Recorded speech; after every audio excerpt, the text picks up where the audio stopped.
আল্লাহ শুরুতেই বলে দিছে, বান্দা মানুষ তিন প্রকার হবে, হয় মুমিন, নয় কাফের, নয় মুনাফিক। এর মধ্যে 20টা আয়াত ব্যবহার করছেন এই তিন আইটেম বুঝাবার জন্য। আবার এই তিন আইটেম বুঝাবার জন্য আলাদা আলাদা 3টা সূরাও নাজিল করছেন। কোরআন শরীফে 3টা সূরা আছে।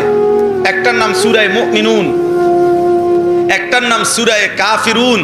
এটা অনেকেই পারেন, ছোট সূরাটা, কুল ইয়া আইয়ুহাল কাফিরুন লা আ'বুদু মা তা'বুদুন, এই সূরা। আরেকটা আছে সূরা মুনাফিকুন। তাহলে মুমিনদের নামে আলাদা সূরা আছে, কাফেরদের নামে আলাদা সূরা আছে, মুনাফিকের নামে আলাদা সূরা আছে।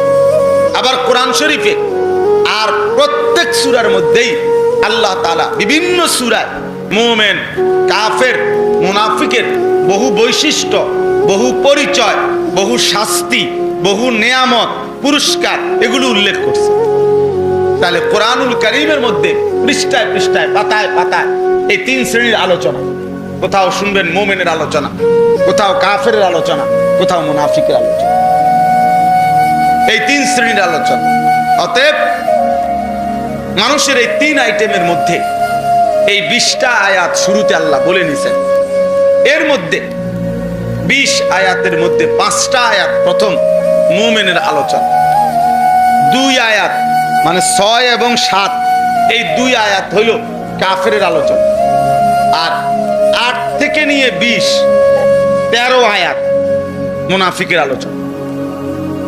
মুনাফিকের কথা বলতে গিয়ে আল্লাহ 13টা আয়াত ব্যবহার করছে, কাফেরের কথা বলতে গিয়ে মাত্র 2টা আয়াত ব্যবহার করছে, মুমিনের কথা বলতে গিয়ে 5টা আয়াত ব্যবহার করছে। তো আমি আপনাদের কাছে যেই 3টা আয়াত পড়ছি, এই 3 আয়াত মুনাফিকের যেই আলোচনা, এই 13 আয়াতের প্রথম 3 আয়াত। এবার বুঝছেন? প্রথম 3 আয়াত অর্থ, এই 3 আয়াতে আল্লাহ তাআলা মুনাফিকের ব্যাপারে বলছেন। মুনাফিক কে? মুনাফিক হলো দ্বিমুখী সাপ, যে সাপের 2টা মুখ থাকে। এই দ্বিমুখী সাপ সে মুনাফিক। হুয়াল্লাযী ইউযহিরুল ইসলাম ওয়া ইউবতিনুল কুফরা, যে মুখে নিজেকে মুসলমান প্রকাশ করে অথচ যার অন্তরের মধ্যে, হৃদয়ের মধ্যে কুফরি, যে প্রতিনিয়ত তার দিলের মধ্যে আল্লাহর অবাধ্যতা, রাসূলের অবাধ্যতা, আল্লাহর কোরআনের বিরোধিতাটাই লালন করে, অথচ জবানে জিজ্ঞাসা করলে মুখে মুখে বলে আমি মুসলমান, তারে মুনাফিক বলে। ইউযহিরুল ইসলাম, ইসলাম প্রকাশ করে, ইউবতিনুল কুফরা, কুফরি গোপন রাখে, গোপন রাখে। যে এক দিক দিয়ে ঢোকে আরেক দিক দিয়ে বের হয়। আরব দেশে এক ধরনের ইঁদুর ছিল, ইঁদুর, ইয়ারবু ইঁদুরের নাম, বড় বড় ইঁদুর ছিল। তাফসীরের মধ্যে আছে এই ইঁদুর আরব দেশের, তার সিস্টেম ছিল ইঁদুরের, মনে করেন এখান দিয়ে গর্ত, ওই ইঁদুরটা, তো এই গর্তটা তো মুখ খোলা, তো এখান দিয়ে এসে ঢোকে, এখান দিয়ে এসে বাইর হয়। স্বাভাবিকভাবে যে কেউ দেখলে বুঝবো যে ইঁদুরের গর্তের মুখ যেহেতু এইটা, তো সে ঢুকবে কোনান দিয়া, এন দিয়ে, তো বাইরেব কোনান দিয়া, এদিক দিয়ে বাইরেব, ঠিক না কথা?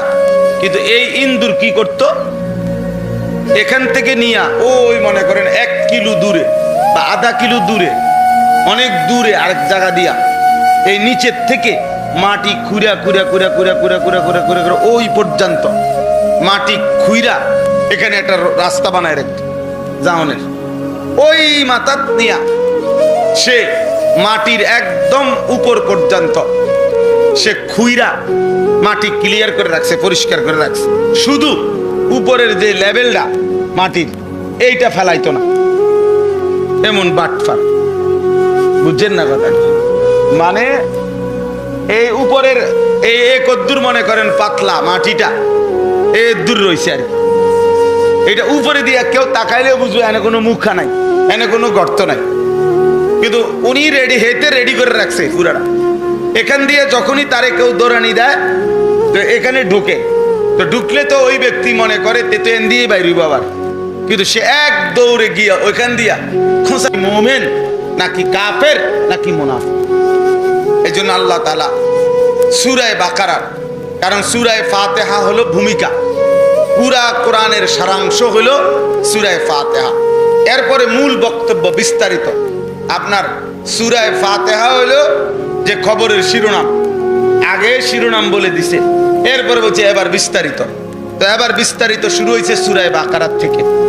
এই সূরা বাকারার বিস্তারিত আলোচনার আগে আল্লাহ তাআলা বলে নিছে মানুষ তিন প্রকার, মুমিন, কাফের, মুনাফিক। এবার বান্দা শুনতে থাকো আর মিলাইতে থাকো, তুমি কি মুমিন না কাফের না মুনাফিক।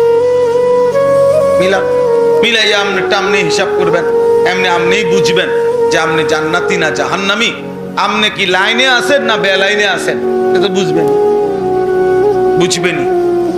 কোরআনুল কারীমের মধ্যে আছে হাশরের ময়দানে আল্লাহ তাআলা মানুষকে তার আমলনামা হাতে তুলে দিবেন প্রত্যেককে, এবং আল্লাহই বলবেন তোমার আমলনামা তুমি পড়ো এবং তুমি হিসাব করো।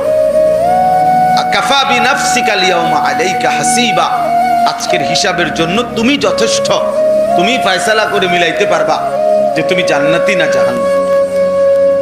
তোমার আমল তো তুমিই দেখবা, তুমি তো বুঝবাই।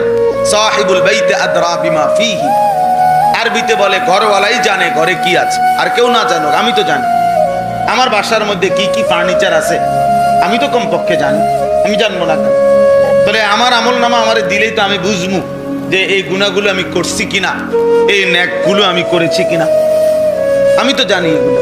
তাইলে আল্লাহ বলে তোমারটা তুমি হিসাব করো, কোনো ভুল হইলে আমারে জানা। ফেরেশতা ভুল লিখছে, আল্লাহ এখানে আপনার 62 লিখছে, আমি মিশা কথা কইছি 30টা, ফেরেশতা লিখছে 35টা। এমন কি আমি ওজনে কম দিছি 3 কেজি, ফেরেশতা লিখছে 3.5 কেজি, এনে আধা কেজি কমবো।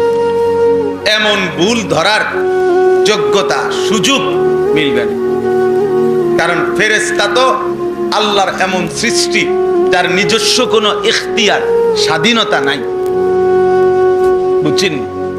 ফেরেশতা নিজস্ব কি নাই, ইখতিয়ার নাই। ফেরেশতার ব্যক্তিগত কোনো রাগ, ব্যক্তিগত কোনো আলাদা ভালোবাসা, ব্যক্তিগত কোনো হিংসা, ব্যক্তিগত কোনো বিদ্বেষ, এমন কিছু নাই। ফেরেশতা তো ফেরেশতা, রিমোট ফেরেশতা। আপনার এখন এই ফ্যান, এটা আমরা যদি সুইচ টিপি তাহলে ঘুরবে, আমরা বন্ধ করে দিলে এটা বন্ধ হবে, অথবা বিদ্যুৎ অফিস থেকে যদি কারেন্ট চলে যায়। কিন্তু ফ্যান নিজের থেকে, বিদ্যুৎও আছে, সুইচও দেওয়া আছে, কিন্তু ফ্যান আধা ঘন্টা পরে বলতেছে বা 2 ঘন্টা ঘুরা বলতেছে যে ভাই আমারও তো একটা শরীর, আমি তো একটা বডি না যে শরীর। আমরা দেশে কয় রাখো ভাই এটা তো আমার একটা শরীর, এটা কোনো বডি না, তা আমারও তো একটা শরীর। আমি 5টা মিনিট বা 2টা মিনিট একটু জিরাই, বিশ্রাম করি, এটা নিজের থেকে বলার বা থামার কোনো যোগ্যতা আছে নাই। ফেরেশতা এমন, ফেরেশতা কি এমন, ফেরেশতার নিজস্ব কোনো বাড়ায় দেওয়ার, কমায় দেওয়ার, ফাঁকি দেওয়ার, আড়াল করার, না লেখার, রাগ করার, আবার গুসা করার, অভিমান করার কোনো যোগ্যতাই নেই। সে শুধু আল্লাহ তাআলার আদেশের গোলাম। লা ইয়াসুনাল্লাহা মা আমারাহুম ওয়া ইয়াফআলুনা মা ইউমারুন। আল্লাহ বলেন ফেরেশতাদের বিষয়ে যে আল্লাহর আদেশ তারা বিরুদ্ধাচরণ করে না, এবং আল্লাহ যা করতে বলেছেন তাই তারা 24 ঘন্টা করতে থাকে। ফেরেশতা আশ্চর্য হবেন, ফেরেশতার বৈশিষ্ট্য হলো যাকে আল্লাহ যেটা বলে দিছে সে শুধু এটাই করে, এটাই জানে, এটাই বোঝে, এর ভিন্ন কিছু সে জানেই না। অর্থাৎ এই ফেরেশতাকে আল্লাহ বলে দিছে তুমি সুবহানাল্লাহ পড়ো, বলেন এইটাই। এখন কিয়ামত পর্যন্ত আরো কোন বাক্য দিয়ে যে আল্লাহরে ডাকা যায়, এই ফেরেশতার এই যোগ্যতাই নেই। ও বেটা শুধু সুবহানাল্লাহ, এইটাই ফেরেশতারা বলছে লা ইলমা লানা ইল্লা মা আল্লামতানা। যে আল্লাহ আপনি আমগরে যারে যেটা শিখাইয়া দিছেন এর বেশি আমরা অতিরিক্ত কিছুই জানি না, আমরা জানি না। আপনি যে এখন বলতেছেন আদমের সামনে সব কিছুর নাম আমরা বলতাম, আমরা তো জানি না, আমরা জানবো কোত্থেকে? আমাদের জ্ঞান তো একদমই সীমাবদ্ধ। আপনি আমরা যারে যেদূর যেটা বলছেন এইটাই আমরা শুধু জানি, এর ব্যতিক্রম কিছু জানি না, এর অতিরিক্ত কিছু জানি না। তাহলে সেই ফেরেশতা 24 ঘন্টা লিখছে, কোনো ফাঁকি নাই, কোনো ফাঁকি নাই, এক সেকেন্ড আড়াল হবে না। ইয ইয়াতালাক্কাল মুতালাক্কিয়ানি আনিল ইয়ামিনি ওয়া আনিশ শিমালি কাঈদ। আল্লাহ বলেন প্রত্যেকের ডানে এবং বামে স্বতন্ত্র আলাদা ফেরেশতা কি আছে, মোতায়েন করা আছে। মা ইয়ালফিজু মিন কাউলিন ইল্লা লাদাইহি রাকিবুন আতীদ। আল্লাহ বলে তোমাদের জবান দিয়ে যা বের হয় আমার তৎপর চৌকস সজাগ ফেরেশতা তৎক্ষণাৎ লিখে ফেলে, এক সেকেন্ডও দেরি করে না। লাহু মুআক্কিবাতুম মিন বাইনি ইয়াদাইহি ওয়া মিন খালফিহি ইয়াহফাজুনাহু মিন আমরিল্লাহ। আল্লাহ বলেন বান্দা তোমার সামনে পিছনে চতুর্দিকে তোমারে পাহারাদারি করে এমন ফেরেশতা আমার লাগানো আছে, নিয়োগ দেওয়া আছে। ইয়াহফাজুনাহু মিন আমরিল্লাহ, আল্লাহর যে কোনো আদেশ হুকুম তারা হেফাজত করে, তোমার ব্যাপারে সংরক্ষণ করে। অর্থাৎ আমাদের প্রত্যেকের সাথে শুধু ডানে বামে দুইজন ফেরেশতা এটা না, আরো ফেরেশতা আছে। ডানে বামে দুইজন ফেরেশতা তো লিখার আলাদা, আবার আমাদের এই জবানের কথা লিপিবদ্ধ করার জন্য আরেকজন ফেরেশতা আলাদা, উনি শুধু আমাদের কথাগুলো লিখে, আবার আমাদের চারদিকে আমাদেরকে হেফাজত করে, সংরক্ষণ করে। হ্যাঁ, এরকম আবার ফেরেশতা আছে। আমরা যে ঘুমাই আমাদের নাক তো খোলা থাকে, এই নাক দিয়ে যদি অহরহ ফুক ঢোকে। আমরা যে ঘুমাই আমাদের এই কান তো কি থাকে, খোলা থাকে, এই কান দিয়ে যদি বিষাক্ত কোনো পোকা ঢোকে বাঁচবেন কেমন? আপনি কান তারে লাগাইয়া কেমনে শুইবেন? নাক বন্ধ করে শুইবেন কিভাবে? আপনি নিঃশ্বাস আসা যাওয়া করবে কেমন? আল্লাহর পক্ষ থেকে ফেরেশতা ইয়াহফাজুনাহু হেফাজত করে। আল্লাহ তোমাদের চারিদিকে ফেরেশতা আছে আমি আল্লাহর পক্ষ থেকে। ওরা তোমাকে আমার আল্লাহর আদেশ যার ব্যাপারে যেটা সেটা দায়িত্ব পালন করে। বুঝছেন না কথা? আল্লাহ যখন বলে দেয় তার নাক তার চোখের দিকে খেয়াল রাখো, তার কানের দিকে খেয়াল রাখো, ঘুমন্ত এই অবস্থায় আমার বান্দার চোখে নাকে কানে যেন কিছু না ঢোকে, এই ফেরেশতা খেয়াল রাখে। এই ফেরেশতা পাহারাদারি করে। আমাদের প্রত্যেকের অন্তরে দিলের মধ্যে একজন ফেরেশতা থাকে, সেই ফেরেশতা লিম্মাতুল মালাক। এই ফেরেশতা আমাদেরকে নেক কাজের প্রেরণা দেয়, নেক কাজের প্রতি উৎসাহিত করে। আলাদা ফেরেশতা, এরকম আলাদা ভাবে, নাহলে আল্লাহ তাআলার কোটি কোটি ফেরেশতা কি কাম করে? বইয়ে বইয়ে কি চিরা খায়? তাইলে আল্লাহ তাআলার এই বিশাল মাখলুকাতে কোটি কোটি কাজ আছে যেটা রব্বে করিম ফেরেশতাদের মাধ্যমে করিয়ে থাকেন। এই জন্য বললাম, তাহলে ফেরেশতার এই নিখুঁত লেখা আপনি আমি অস্বীকার করব কিভাবে? কোনো সুযোগ নেই। এই জন্য নিজেকে নিজে প্রমাণ করেন, নিজের জিন্দেগি নিজে দেখেন, আল্লাহর কোরআন পড়েন। আল্লাহ শুরুতেই বলে দিছে বান্দা মানুষ তিন প্রকার হবে, হয় মুমিন, নয় কাফের, নয় মুনাফিক। এর মধ্যে 20টা আয়াত ব্যবহার করছেন এই তিন আইটেম বুঝাবার জন্য। আবার এই তিন আইটেম বুঝাবার জন্য আলাদা আলাদা 3টা সূরাও নাজিল করছে। কোরআন শরীফে 3টা সূরা আছে, একটার নাম সূরা মুমিনুন, একটার নাম সূরা কাফিরুন। এটা অনেকেই পারেন, ছোট সূরাটা কুল ইয়া আইয়ুহাল কাফিরুন লা আ'বুদু মা তা'বুদুন, এই সূরা। আরেকটা আছে সূরা মুনাফিকুন। তাহলে মুমিনদের নামে আলাদা সূরা আছে, কাফেরদের নামে আলাদা সূরা আছে, মুনাফিকের নামে আলাদা সূরা আছে।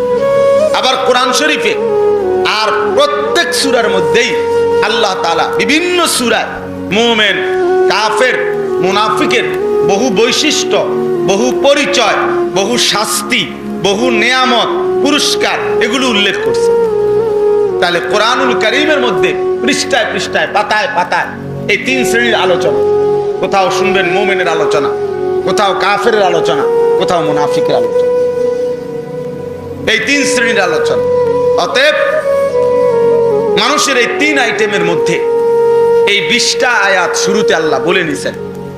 এর মধ্যে 20 আয়াতের মধ্যে 5টা আয়াত প্রথম মুমিনের আলোচনা, 2 আয়াত মানে 6 এবং 7 এই 2 আয়াত হলো কাফেরের আলোচনা, আর 8 থেকে নিয়ে 20 13 আয়াত মুনাফিকের আলোচনা।